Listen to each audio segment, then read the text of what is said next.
ಎಂತ ಇದು ಮಾರ್ರೆ, ದಿನ ನಾವು ಕಾಲೇಜಿಗೆ ಲೇಟಾಗಿ ಹೋದು. ಬೆಳಿಗ್ಗೆ ಎದ್ದಿದ್ದು ಸೀದಾ ಹೊಟ್ಟಿದ್ದು ನಾವು ಕಾಲೇಜ್ ಕಡೆ. ಅಷ್ಟೊತ್ತಿಗೆ ನಾವು ಲಾಸ್ಟ್ ವರ್ಕಿಂಗ್ ಡೇ ಇತ್ತು. ಅಷ್ಟೊತ್ತಿಗೆ ಇವ್ ನೋಡಿದ್ರೆ ಏನೋ ಮಾಡ್ತಿದ್ದ. ಅಣ್ಣ ಸ್ಪೀಕರ್ ಎಲ್ಲ ಮನೇಲಿ ಬಿಟ್ಟಿರ್ಬೇಕು, ಅದಕ್ಕೆ ಎಲ್ಲರಿಗೂ ಕೇಳಬೇಕು ಅಂತ ಈ ತರ ಹಾಕಿ ಅನ್ಸ. ಅಣ್ಣನವರೆಲ್ಲ ರೆಕಾರ್ಡ್ ಕಂಪ್ಲೀಟ್ ಮಾಡ್ತಿದ್ರು. ಅವ್ರ ಜೊತೆ ಒಂದ್ ಸ್ವಲ್ಪ ಮಾತಾಡ್ಕೊಂತ ಕೂತೆ. ಆಮೇಲೆ ಒಂದು ಗೇಮ್ ಆಡೋಣ ಅಂತ ಗೇಮ್ ಆಡಕ್ ಸ್ಟಾರ್ಟ್ ಮಾಡಿದ್ವಿ.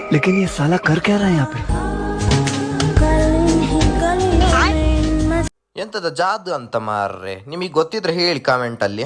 ನನ್ನ ಮಕ್ಕಳು ನಾನು ಏನು ಕೊಡ್ಸಲ್ಲ ಅಂತ ಸಮ ಬೈತಿದ್ರು ನನಗೆ. ಆಮೇಲೆ ಸೀದಾ ಕ್ಯಾಂಟೀನಿಗೆ ಹೊರಟೆ. ಇವ್ರು ಎಂಥದ್ದು ಜೋಕ್ ನೋಡ್ಕೊಂಡು ಏನೋ ಆಗ್ತಿದ್ರು.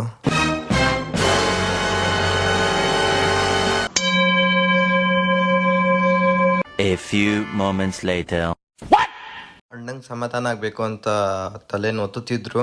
ಜಶ್ವಂತ್ ಕೆವಿಂದು ಹೆಡ್ ಸ್ಪೀಕರ್ ಹೊಡೆದಾಕಿದ್ದ. ಅದನ್ನ ಹೆಂಗ್ ಜೋಡಿಸೋದು ಅಂತ ಅವನಿಗೆ ತಲೆ ಬಿಸಿ ಆಗಿತ್ತು. ಅಯ್ಯೋ ದೇವ್ರೇ, ಇವರೆಲ್ಲ ಎಲ್ಲಿಂದ ಬರ್ತಾರೆ ಮಾರ್ರೆ. ಸ್ನ್ಯಾಪ್ ಅಲ್ಲಿ ಫಿಲ್ಟರ್ ನೋಡೋದು ಅವ್ರೆ ನಕ್ಕ ವಿಡಿಯೋ ತೆಗ್ದ ನಂಗೆ ಹಿಂಗ್ ಮಾಡ್ದ.